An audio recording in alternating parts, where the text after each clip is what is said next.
For 40 years, it held the nightmares for all in New Orleans. And for 40 years, Hurricane Betsy was the storm by which all other hurricanes were measured in New Orleans. That ended in 2005 with Hurricane Katrina, and these two are actually more linked than you might think. Hi, I'm Chris May, writer, producer, and host of This Day in Weather History, now in year 2 from the Weather Network in Canada.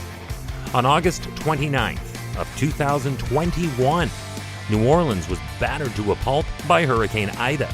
16 years prior to the very day they were drowned by the effects of Katrina, today is the day New Orleans changed forever, however, after Hurricane Betsy.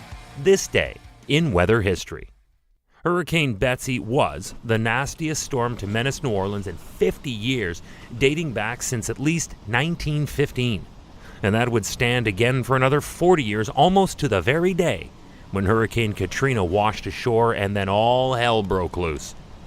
On August 27th, it was a tropical depression east of the Leeward Islands. Later that day, it strengthened into a tropical storm. And then by the 29th, Betsy had become a hurricane 200 miles north-northeast of San Juan, Puerto Rico, as its motion began to slow. It was just getting started. After the Bahamas and then South Florida, Betsy changed direction, and instead of Texas, it would go on to the Gulf shores of Louisiana in the city of New Orleans. On the morning of September 9th, 1965, this beauty of the bayou was holding its collective breath. The now powerful Hurricane Betsy had entered the Gulf of Mexico, and residents feared the worst. It was a good gut instinct because the worst unfolded. At around 10 p.m. on the night of September 10th, Betsy rode ashore at Grand Isle, just south of New Orleans. No one had ever experienced anything to that magnitude before, despite being in a hurricane-prone region. This hit hard and took everyone off guard for its strength. In Houma, Louisiana, they reported a wind gust of 130 miles per hour. That's close to 210 kilometers per hour.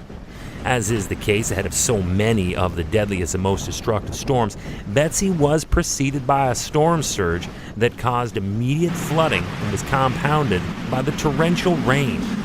The calamitous coupling of these two events caused an enormous amount of damage, making this the greatest insured property loss in the United States up to that time. More on that coming up. As is also the case when looking at legend storms, they are issued a category designation at the time, but as intelligence and technology improves, they're looked at again through a better lens of consideration. Betsy has been, until 1990, categorized as a Category 3 hurricane on the Saffir-Simpson scale. However, later researchers determined that Betsy was in fact a Category 4 storm with top winds of 132 miles per hour, still around 210 kilometers per hour, when it made landfall on Grand Isle at 7 p.m. on September 9th of 65. The reanalysis reviewed wind speeds captured by planes and land stations as the storm was coming ashore, including a reading of 135 miles per hour, or over 220 kilometers per hour, that was sustained for 30 seconds.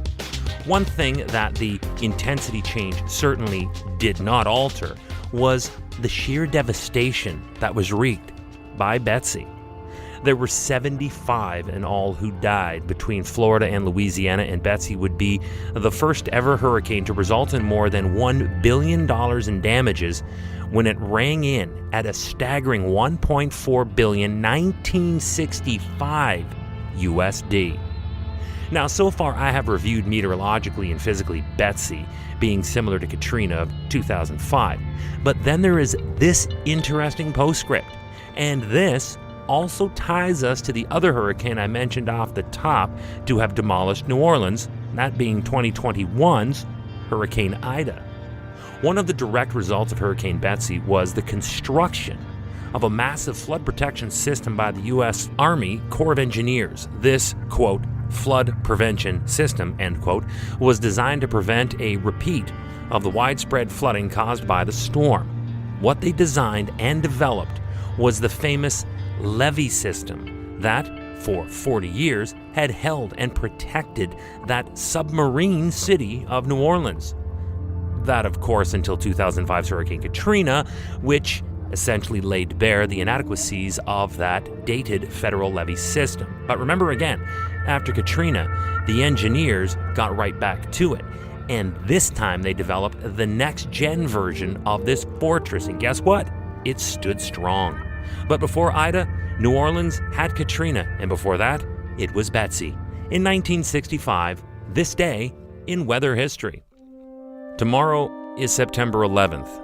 And although most of us will be remembering and reflecting back to the evil and cowardice attacks on the United States by radicalized terrorists, there is also a weather story to be remembered for its impact on human life.